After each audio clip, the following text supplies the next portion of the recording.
Technique. Application. Carefully examine fetal presentation.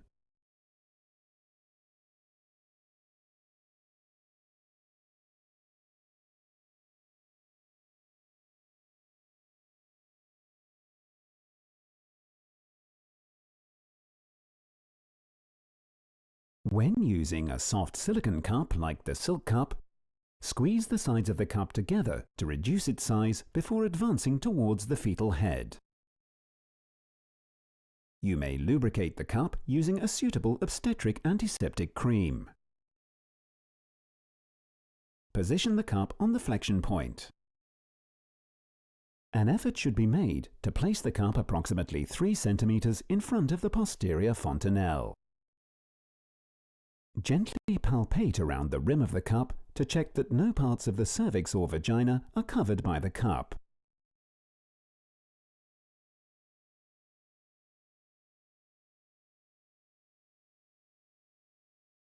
Start the pump using the foot pedal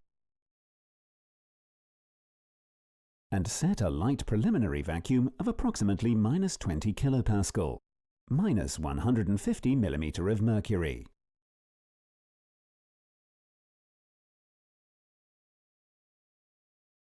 Palpate again around the rim of the cup to double-check that no soft tissues have been trapped beneath it.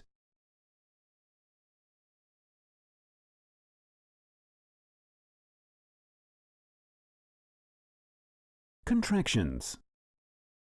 With the onset of a contraction, rapidly raise the vacuum to -60 to -80 kilopascal. That is -450 to -600 mm of mercury. The vacuum should be increased rapidly and in one step. A gradual increase is not recommended. Adhesion will be satisfactory as soon as the necessary vacuum is reached. Important: never exceed a vacuum of -80 kilopascal, the equivalent of -600 mm of mercury. Apply traction in time with the patient's contractions. Hold the Silc Cup with one hand and assist the baby's forward movements by maintaining steady traction. During traction, place the index finger of your free hand at the junction of the cup edge and the fetal head.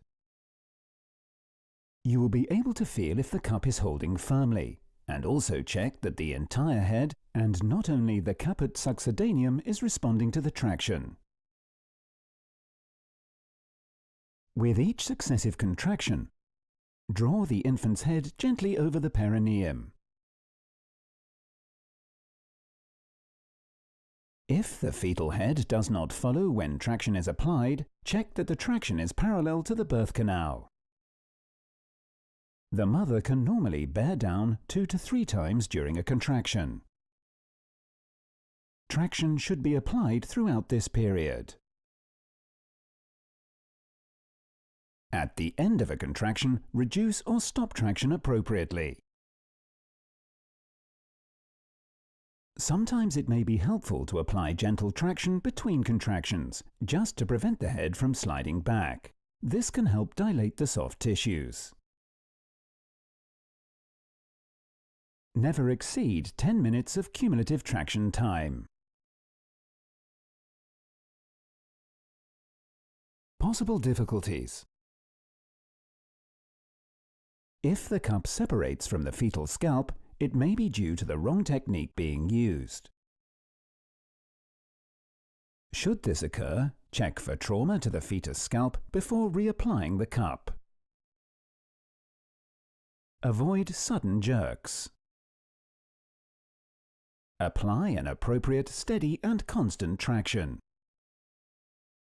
During steady traction, if the adhesive force is about to be broken, air will be sucked under the cup, causing it to emit an audible warning hiss. If this happens, traction should then be discontinued, and the cup allowed to adhere firmly again. Correct the direction of traction and resume when the patient's next contraction begins. Episiotomy. The need for episiotomy must be considered in each individual case.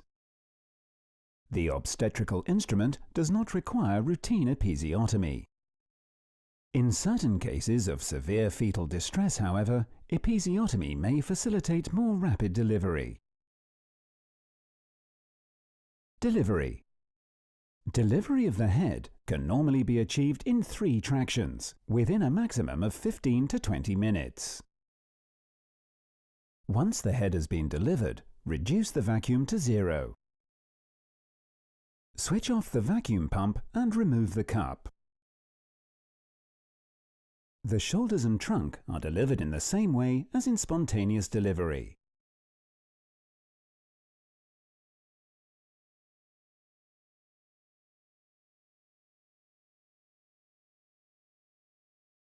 Post-delivery. Document the use of the suction cup and notify the nursery staff as per hospital protocol.